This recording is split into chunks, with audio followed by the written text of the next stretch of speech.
For example, let's just say... At pag nakuha ka, handa ka doon. And then yung iba, lagay natin yung half, went where? yeah. Hospital? Condominium 1, Condominium 2, Binondominium 1, Base Community, San Lazaro Residence, San Sebastian Residence, Pedro Hill Residence, Eskwela. Magsaysay High School, Manila Science High School, Rosario Almario Elementary School, Almario.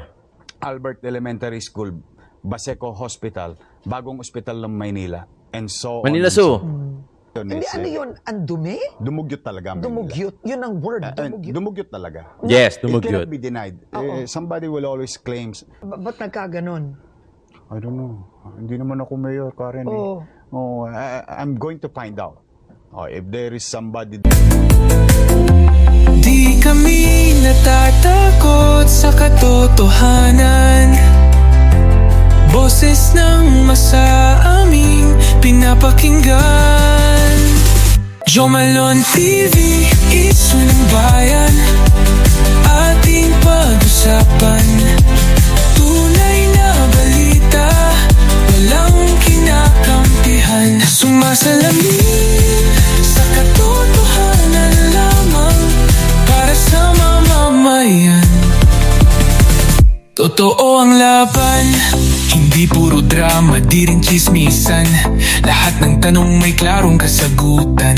Kasama ka dito sa diskusyon, boses mo may halaga sa solusyon. Laging alerto, mapagmatsyag, truth ang hanap. Di kami natitinag, walang palusot, walang dayaan. Tunay ang serbisyo, diretsong usapan. Jomalon TV, issue ng bayan. Ating pag-usapan. Tunay na balita, walang kinakampihan. Sumasalamin sa katotohanan lamang para sa mamamayan. Totoo ang laban, walang kulay, walang kampi. Balita, talakayan, katotohanan para sa bayan. O diba, nakakaindak? What's up mga kayon? Welcome back pa rin syempre dito lang sa Joe Malone TV para sa programa natin na Issue ng Bayan. Ating pag-usapan today is May 20, araw ng Martes dito sa Pilipinas, Tuesday. Kaya naman maganda umaga, hapon o gabi sa inyong lahat, ha? Binabati natin lahat ng mga members natin sa Joe Malone TV, pati na rin mga viewers natin, OFW, mga overseas Filipino worker natin dyan. Maraming salamat po sa pagsuporta nyo sa akin. Shoutout, mega love, shoutout po sa inyo lahat. Pati na rin dito, lokal sa Pilipinas, Luzon, Visayas, Mindanao. Isang attendance check muna tayo dyan, mga kayon. Medyo matagal na ako hindi nakakapag-attendance check. Attendance check po tayo dyan. Paki-comment na lang sa baba yung exact location nyo, kung saan kayo naroroon. Watching from Netherlands, Switzerland, Nepal, yan, uso yung Mount Everest eh.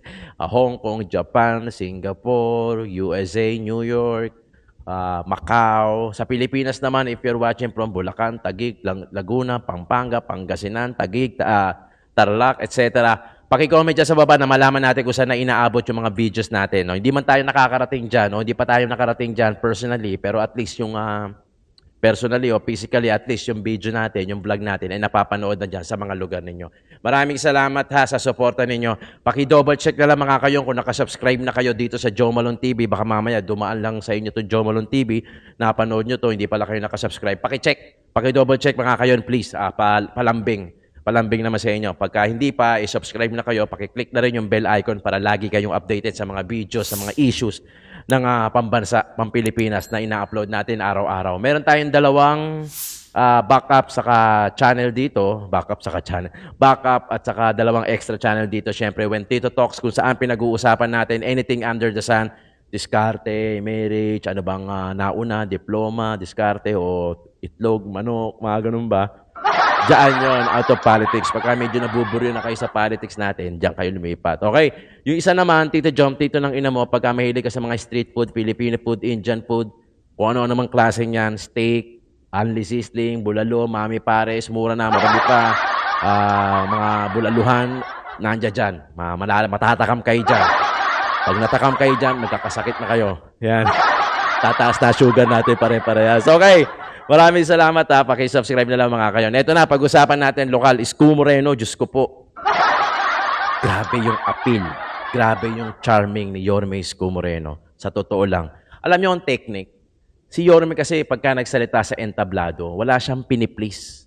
Nagtumatayo lang siya kung sino siya sa entablado. Binibigkas lang niya. Wala siyang kailangan kodigo, script.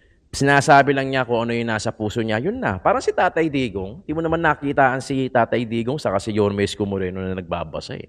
Di ba? Mga ganun na speech. Hindi eh.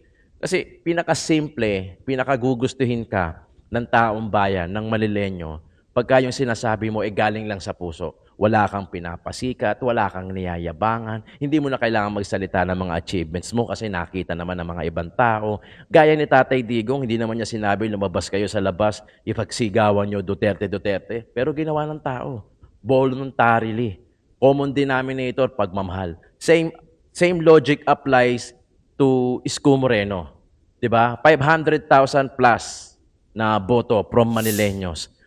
Yung incumbent si Hani Lacuna less than 200,000 and as well as Sam Bersosa less than 200,000. So mga 150 ba something. Basta less than 200,000. So ang lamang ni Yorme Isko Moreno, sabihin na natin i-round up na natin, 500,000 si Yorme Isko Moreno. Hani Lacuna, pati na rin si Sam Bersosa. Sabihin na natin tigto 200,000. Ni-round up ko na. So ang lamang ni Yorme Isko Moreno, 300,000. Apart from all those numbers gathered from Hani Lacuna, pati na rin si Sam Bersosa. Di ba? Landslide. It only means lang na pinagkakatiwalaan pa rin si Yorme Isko Moreno ng buong Manileños. Panoorin natin yung interview niya with Miss Karen Davila. Joining us, we have now Mayor-elect Yes. of the City of Manila, Isko Moreno. Ang nagbabalik. Ang nagbabalik. At ang nagbabalik sa Head Start. Oo naman. Oh, congratulations. I always feel at home with you, Karen, Okay. and Head Start. And of course, shout out sa ABS-CBN at sa mga staff natin at sa mga manonood. So una, ang tanong ko, marami akong tanong kaya mabilisan Sure, tayo. Una, ba't di ka nagpa-interview nung kampanya? Iniisip namin, bakit hindi nagsasalita si Isko Moreno? I think I'd rather focus on talking straight to the people. I did the old ways. Mas mahirap, mas physically challenging kasi you have to attend morning, afternoon session. Yes. So nagbahi-bahi ka ulit? No, town hall meeting. No. Para doon sa mga hindi nakakaalam, before the campaign, official campaign period, nagta-town hall meet and greet na si Yorme Isko Moreno. Kasi ang katwiran ni Yorme Isko Moreno, kasi ito yung differences eh. Ito sasabihin ko na sa inyo, kumpare ko to si Yorme Isko Moreno. Okay, sasabihin ko sa inyo ganito. Si Yorme Isko Moreno, nagtao, traditional way. Kasi ang katwiran niya, hindi naman lahat na nasa social media, botante ng Maynila, which is true. Pwede kang sirain sa social media, pwede kang gawing mabuting tao sa social media, gaya ng ginagawa ng mga iilang politiko. So, modern approach, SOCMED ang tinira nila. Okay. Nakalimutan nila, lokal. Nakalimutan nila, hindi naman lahat na nasa social media, botante ng Maynila. Di ba? Maaring makuha mo yung puso o yung appraisal sa social media o yung tinatawag na validation sa social media kasi active, maraming views, maraming nagko-comment. Di ba? Parang mga vlogger din, maraming nagko-comment. Pero in the end, sino ba ang boboto? Di ba Manileño? Dapat doon. Kung directly sa tao. Hindi doon sa masyado kasi malawak yung social media. Kasi hindi naman lahat yan Manileño. Marami dyan hindi makakaintindi. At totoo, yun na nga yung nangyari na sinasabi nila. Si Yorme Isko Moreno nagbenta, umutang. Ang tanong, botante ka ba ng Maynila? Kasi kung botante ka ng Maynila, you should know by now why Isko Moreno umutang ng ganong kalaki. Dapat alam mo na yan. Kasi kami mga lihitimo, I'm not bragging this, hindi ko pinagyayabang to. Pero sa totoo lang, lumaki ako sa Maynila. 1980, 45 years old na ako. 45 years old na ako nasa Maynila. And I knew the story. I knew the history ng Divisoria ng Maynila. And only Yorme Isko Moreno did the drastic change, ika nga.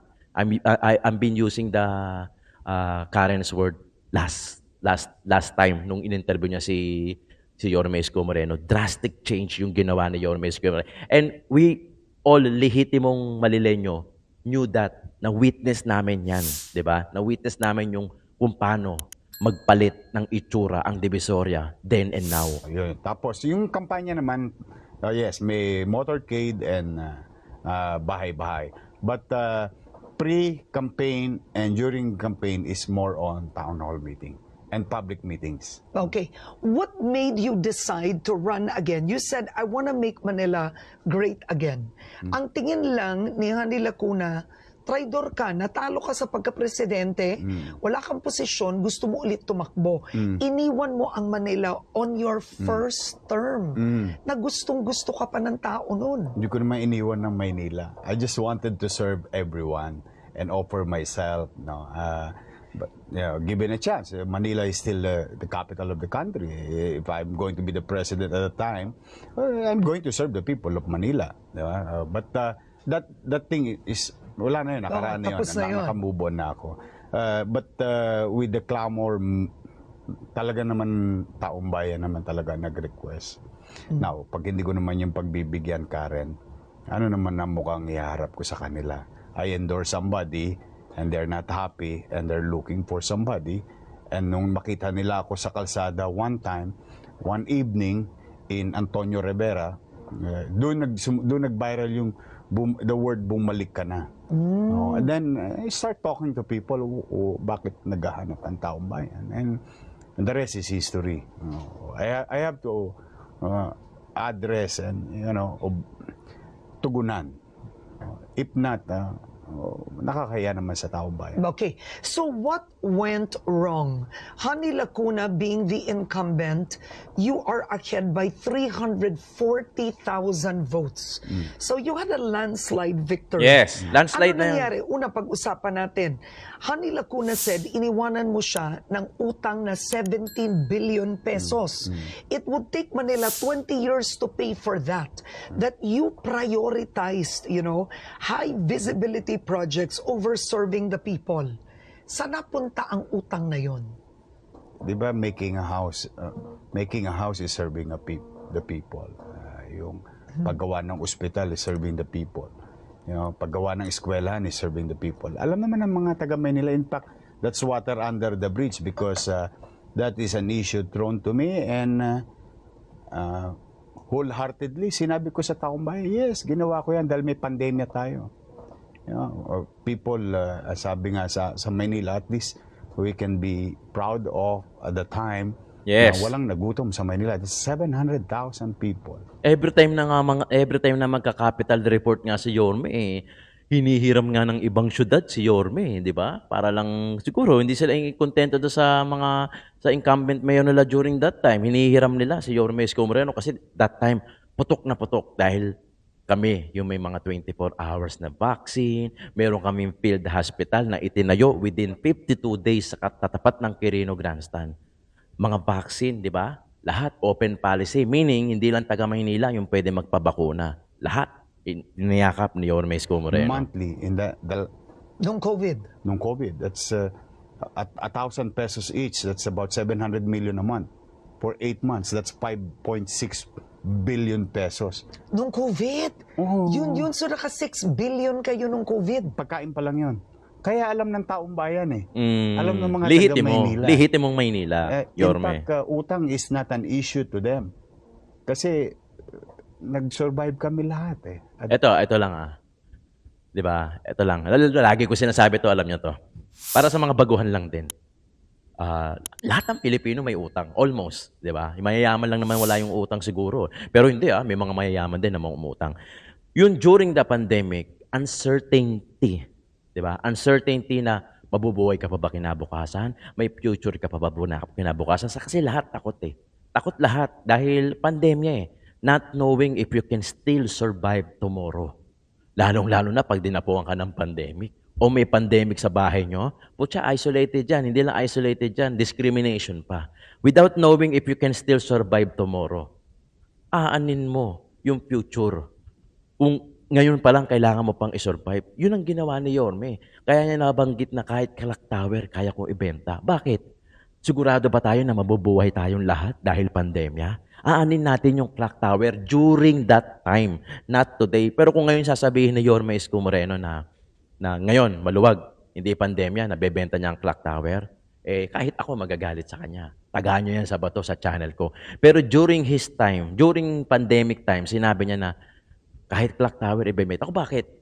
Kasi pandemic uncertainty. Hindi natin alam kung buhay tayo, lalo-lalo na doon sa mga kamag-anak, sa mga na-COVID o yung mga kamag-anak na na-COVID. During that time, hindi naman tayo sigurado kung buhay tayo kinabukasan. Di ba nga noon, nung pandemic time, hindi mahalaga kung gaano karami yung pera mo. During that time, ang pinakamahalaga, yung kung gaano kayo kasaya at kung gaano kayo sama-sama. Kasi nga, walang kasiguraduhan kung mabubuhay, kung sino yung tatamaan ng pandemic. Doon, takot na takot, hindi lang Manileño, buong Pilipinas. Di ba? Parang doon natin na-appreciate yung seize the day. Carpe diem. Kumbaga, lubusin mo yung araw na to as if is it your last. Di ba? Ganun. That time, as a father and as a mother in a family, or like a mayor, we have 2 million mouth to feed. Masamang ekonomiya, wasak ang ekonomiya. And then, we bought our own medicines, we bought our own vaccines, and modesty aside, ang Maynila ang naging modelo Yes. nung kasagsagan Ginagaya. ng pandemya, sa pagkain, sa gamot, sa ospital, and so on and so forth. Ang botante We survived, ang botante ng Maynila, 1.1. Ilan po ba ang populasyon ng Maynila? About 2 million. 2 million. Nighttime. Okay. So ito, off your head, no? Sa 17 billion na utang, magkano doon napunta sa pandemya? Food, medicines, Halos etc. kalahati yun. Kalahati? Halos kalahati yun. So roughly, lagay natin 8 billion went there. Yes. Kasi, for example, let's just say... At pag nakuha ka, handa ka doon. lahat yun. Okay. Audited naman na yun. Okay. That was like what? 3 years ago? 5 years ago? Okay. And then yung iba, lagay natin yung half, went where? Yeah. Hospital? Condominium 1, Condominium 2, Binondominium 1, Basec Community, San Lazaro Residence, San Sebastian Residence, Pedro Hill Residence, Eskwela. Magsaysay High School, Manila Science High School, Rosario Almario Elementary School, Almario. Albert Elementary School, Baseco Hospital, Bagong Ospital ng Maynila, and so Manila on. Zoo. Ayun. Nagagamit ng tao ngayon. So how does Manila intend to pay for that? That's a good question. In the first place, at the time, si Ate, who is vice mayor, when they approve it and authorize me to take the loan, and they're part of it, the bank will not lend us money. Itself. It's just that maaga kong nakita yung desisyon ng Mandanas ruling. It was 2019 when I think 2019 or 2020, I saw the decision and review it immediately by the Supreme Court. And nagkaroon kami ng windfall. Okay. Windfall. So we're going to generate about at least 800 million extra on top of whatever we're getting from the national government. And Land Bank and Development Bank of the Philippines, which is owned by the government, went to us and offered a better deal. So I apply the basic principle in business. A peso spent today is better than a peso. The same peso will be spent tomorrow. Simple economics. Economics, one-on-one. Imagine One-on-one. financial engineering. Now, good thing, modesty aside. In hindsight, ay biruin mo, nagkagera sa Ukraine, nagmahal ang bakal, nagmahal ang bilihin. Inflation will come, it's natural course, So just imagine how much value that we created for the city of Manila by buying cheap, building cheap, and creating added value. At the same manner, addressing social perennial problem, which is housing in the city of Manila. So this created so much assets for the city. Okay, fair. So with the Mandanas ruling, you'll get 800 million a year. Roughly, yeah. Roughly That extra. addresses the loan. The loan. Yun. Yun na yan. Yun na yun. Pero 20 years talaga ang calculation. No, That's what Hani Lacuna said. Well, they can always say what they want to say, but I don't know. The bank has But their you don't numbers. believe it's 20 years. No, it can be done earlier in a good day. It can be done 20 years. It can be done 25 years because it's the government bank. Manila is a government. It's a local government and the national government. Parehong gobyerno. Isang bulsa. Kumbaga, hindi ito commercial Bank. loan. Bank? No, Oo. no. Usually, hindi naman nakakautang. Bibihira ang insidente na local government Makakautang sa umuutang private. Commercial bank. Yes. One, Government to Cositos. Usually, we utilize and access national government banks, which is in this case, Land Bank of the Philippines Okay. and Development Bank of the So clearly you're not fearful of that. So let's talk about parang Isko Moreno 2.0. Una, tatapusin mo na ba yung talagang 3 termino ngayon? Oo, Yes. nag-commit Pinangako ako sa niya. taong bayan. Eh. In Totoo fact, to. sinabi Kasi nga- 2028 presidential election na. Oh, yeah. Mamaya I may already- magsabi, Isko mag-VP ka, Isko mag-senador ka. Hindi, yun ang wish ngayon ng mga, anong tawag dyan? Political analyst ba tawag doon? Oo. Yung mga wish-wish lang nila yan. But I think I'd rather stay in Manila for the next 10 years. If given a chance by the people, Oo. yes. Pero pangako mo ba to sa Head Start? Sinabi ko na yun sa Yan, taong Hindi ka bayan. tatakbo. Yes. Sinabi ko rin yan sa taong bayan. I don't have to promise it to anybody, but I have made commitment to the people of Manila. Especially, shout out sa mga lolo't lola ko, yung mga senior citizens. Yeah, oo. They asked me that. Yeah. Not only you, Karen. Oo. Sila mismo. Sabi ko, pagpasensya mo na ako, Nay. Oo. Talagang ganun lang. Gusto ko lang maglingkod sa buong bansa. But Yes. sabi ko, tapos na yun.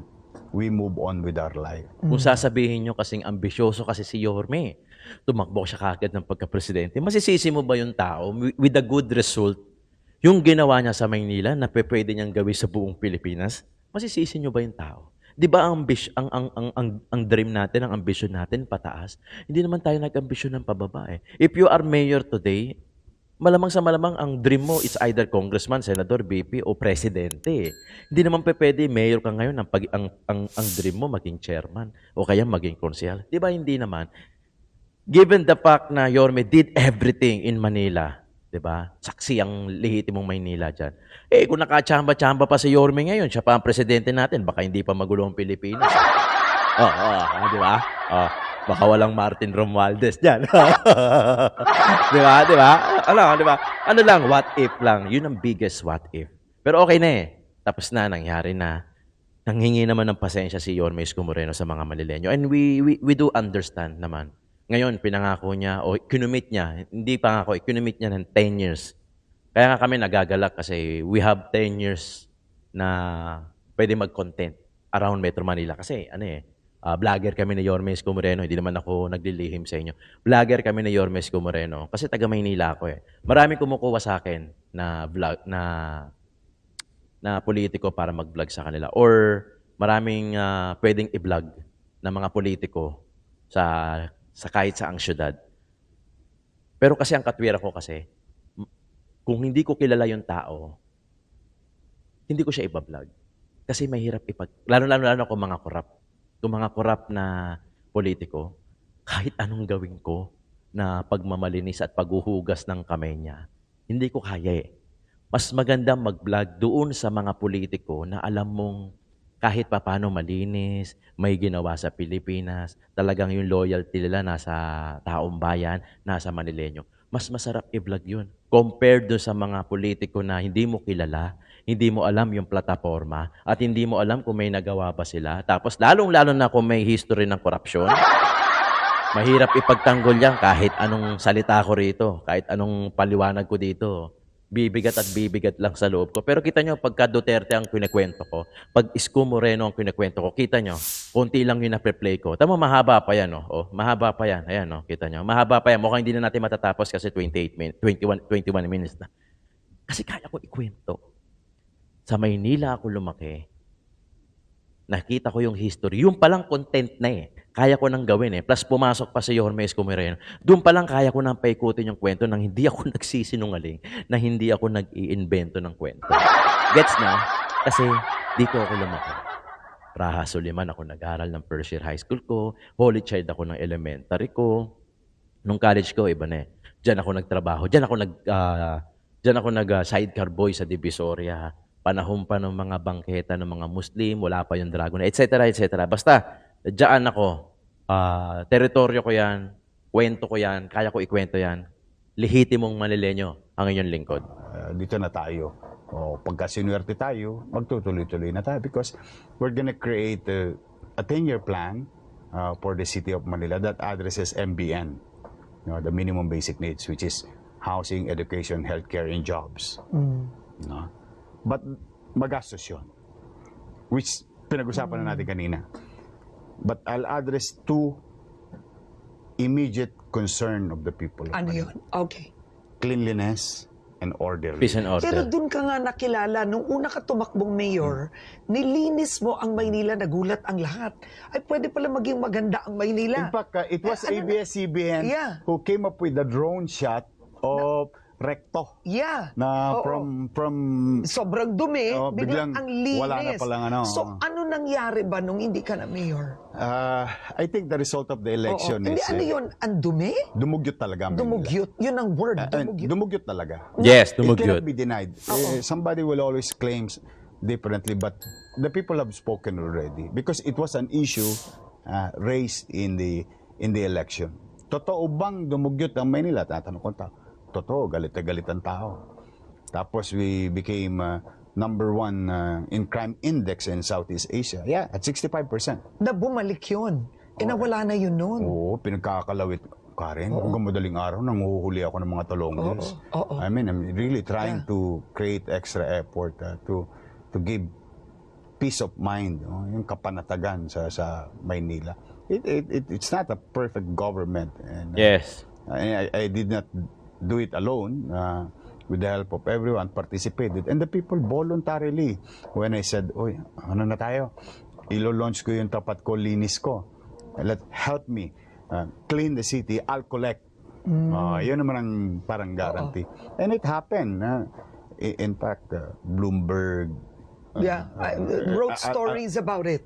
Yeah. a lot of international organization and local organization recognizes the effort of the city government. So what are you facing now? Today, you have commercial obligations. Let's talk about those obligations. Oh, well, there is one is publicly written already. Yung katulad yung sa utang sa basura.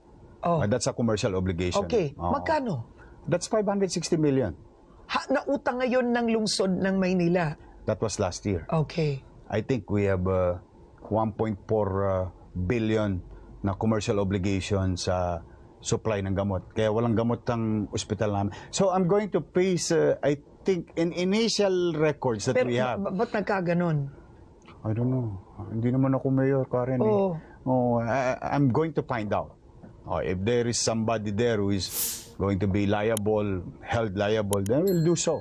But the public will know. Is it possible Definitely. dahil sa utang na 17 billion na-sacrifice yun or hindi? No, sabi nga sa'yo, it's a windfall. Unexpected income.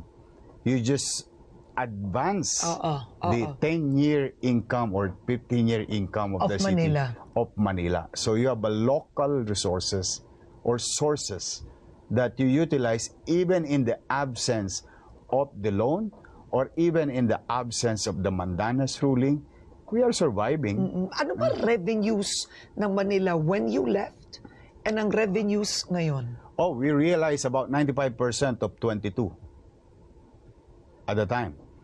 Again, 95%. Of 22. Projected, ganito yan, you project income based on existing RPUs, businesses, regulatory incomes. Marami yan mga local resources. RPUs is real property unit. Na nakaka-95% kami. Magkano? About 21 billion of 22. No? A year. A year. And in the absence of Mandanas ruling. Wala yun. Kumbaga, out talaga lungsod yun. ng Maynila yun. Now, I think they raise it at 25.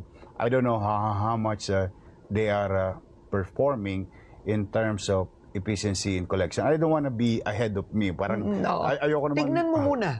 Pagka nandyan na. But yung mga nalathala na yung tinanong mo about the commercial obligation, ayun, nakalathala na yung mga yun. Magkano commercial obligation ng Maynila ngayon? Yung tipong pag upo mo, kailangan bayaran nyo kaagad. Ay, hindi mababayaran agad yun. Ay, hindi. Definitely. Magkano muna? Kawawa yung mga kontraktor talaga. Magkano muna lahat? Ang More or tansya, less. ang tansya namin, it's 8 billion. Okay. Ano, private contractors lahat yun? From medicine, basura, ano pa? Guardia, Guardia? of course, guardia, manpower, Manpower na yun. supplies. Kaya pansinin mo yung iba naming health centers ni Koponban, wala. Maraming istorya, Karen. Anyway, tapos naman na ang eleksyon, I'm going to face this problem. But when I'm going to start, I'm going to tell the people. Oo. Para lang alam mo as a taxpayer, you have a friend in the city who is a taxpayer. This is what ito yung simula. But anyway, at the end of the day, we don't want to point fingers to anybody. I hate pointing fingers. It's just that I'm just stating facts. Then, anong pwede natin gawin together? So what happened, do you think, in the 3 years, just objectively? Was it just mismanagement? Is it a corruption issue?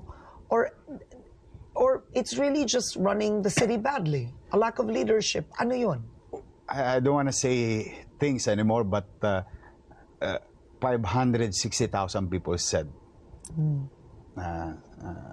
differently and wanted new leadership. Oo. I think that thing speaks for itself. Are you more pressured now? Kasi, nung nanalo ka nung una, ilan ang boto mo laban kay Erap? I think 400,000 something. So it means mas malaki pa boto mo ngayon. So you have to perform better. Yes. I think any John Doe's and Mary who is a local chief executive must perform better. No, I mean, but that is an But expectation. this wasn't a tight race. This is a landslide victory again with a Yes. higher number of votes from when you won Grabe, against no? Erap. Malaki Landslide rin yun din yun. Landslide na yun eh. Nag-landslide din Oo, ako pero dati. ito majority ka ng voters ng Maynila. 60%. Oo, 60% of 11 candidates. Yeah. So, Grabe ka? what is expected of Bosoy. you? I think so. I think so. Any citizen should expect better things from their leaders.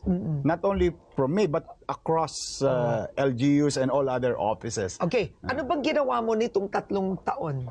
Nag-aral ka ba? Anong ginawa mo na wala ka? Nang parang bula. No, because I wanted them to govern. Oo. Ayoko naman, So- como in-endorse ako, pakikialamanan ko. No, I don't like Oo. that. So hindi ka nakialam, anong ginawa ni Isko Moreno ng 3 taon? I went to showbiz. Oo I nga hosted pala. Oo, a noontime show. ka. Oo. I do blogging and the Scott Media. I try to do business and make a living. And I spend time more with my family. We travel a lot. Yun. Normal person. Maghanap buhay ka. Enjoy your time with your family. Did you learn anything in the last 3 years? I mean, to lose the presidency is humbling, right? Considering your popularity as mayor and your showing in the elections, what did you learn with that experience? Talagang ganun ang buhay. May nadadapa. Pagka nadadapa ka, di tayo ulit, bangon ulit. Parang sa akin, Karen, laging walang mawawala sa akin. Dahil lahat ng meron ako ngayon, wala naman sa akin nung araw. So I'm always grateful to God. No, pag ako nabigyan na naman ng pagkakataon, nagbubuti naman talaga ako. Oo. Kung Una, wala naman, I move on and just be grateful of what I have. Sometimes sa buhay naman natin, Karen, yung ma-appreciate mo kung ano yung nasa harapan mo. nagsisisi ka ba? Maraming nagalit sa'yo na ang pananaw nila, inaway mo si Leni Robredo? Ano? Nagbati na ba kayo? Hindi ko inaway si Leni Robredo. With all honesty, hindi ko siya inaway. It was, I don't know. Alam ko sumama loob mo sa kanya. No, basta that is water under the bridge. I don't Okay. want to answer those things anymore, but just to, the records will show, no, hindi ko siya inaway. Okay. Hindi ko siya inaway talaga. Have you spoken to each other after the elections? Hindi pa kami nagkita. But some of their group, I helped. Ayun. Okay, so Yes, kumbaga that- nagtulungan na kayo. Yeah, they asked for it and I helped in my own little way. Oo. O, Sino? tinulungan- Sina Bam Aquino? Bam Kiko Aquino. I voted Pangilinan. for Bam Aquino. Oo, Kiko Pangilinan. So kumbaga, basta, yun ang healing nyo. hindi, ako naman wala naman ako masyadong pait sa buhay. No, pag nadapa ako and learn my lesson. Oy, meron akong kurikong dito. Ayan yung kasalanan ko nung araw. O ayan yung pagkakamali ko nung araw and learn my lesson from it. Then we move on. Then try Yes. to mend your ways. And if people are willing to, alika, bati-bati na tayo. Okay naman ako. Ay mahirap magbuhat ng bangko. But I am pretty sure about what I did in the past 3 years and this election. Even those people at the time who hurt me so much, wala. Binoto ko na, pinaboto ko pa, kinampanya ko pa. Yeah. So, See? ibig sabihin, it's not about our politics. It's always about serving the people. Yun. Alam ko naman magaling ka, mabuti ka naman, bakit hindi ka namin iboboto? Yun. Ito na natin dito. Yun ang gustong-gusto ko kay Boss Y. Sinabi niya, marami siyang nakaaway na mga kaalyado niya, kapartido niya noon. And it's not because of political, etc. issues, no? Pag nalilihis ng landas, automatically, sasagasahan ka ni Yorme Isko Moreno. Pag ang intensyon mo, hindi na pang taong bayan, hindi na pang Manileño, medyo masasagasahan ka ni Yorme. Kasi si Yorme Isko Moreno, to tell you honestly, with all honesty, ang interest niya, Manileño. Taong bayan Pilipino. 'Di ba? Yun lang. Doon niya gusto mag-serve. Biruin mo lumalabas yan madaling araw rumoronda, imbis na ipapahinga na lang. Pakitang tao, hindi. Ilang beses niyang ginawa eh. Siguro kung isang beses, 2 beses, 3 beses, tapos wala na. Alam mo, pakitang tao. We know that. Alam natin kung hindi tayo maloloko dito eh. Alam natin kung nagpapakitang tao lang, nagsisunungaling lang. Pero pagka yung taong yung ginagawa niya lagi, consistently, nasa puso niya yun eh, di ba? Nasa puso niya yun. Pero mo, 500,000 plus yung nagtiwala kay Yorme na gagawin niya ulit yung ginawa niya dati. That's something. That really matters. Kasi talagang ibig sabihin lang na nagtitiwala ulit yung taong Manileño sa kanya, sa kanyang governance, di ba? Ganun ang isang Yorme Isko Moreno. Ganun kalupit, ganun kagaling ang isang Yorme Isko Moreno. Idol na idol niyan si yung basta yung president ng Singapore kasi pinapangarap niya na balang araw yung Maynila maging kagaya ng Singapore. Almost impossible to us. Pero if you believe, 'di ba? If you believe, kung susuportahan din natin tayong mga tao, yung imposible na 'yon. Magugulat ka, posible na. 'Di ba mga kayan? Maraming salamat. Issue ng bayan natin pag-usapan. Joe Malone TV, pa-subscribe na lang po. Maraming salamat po. God first.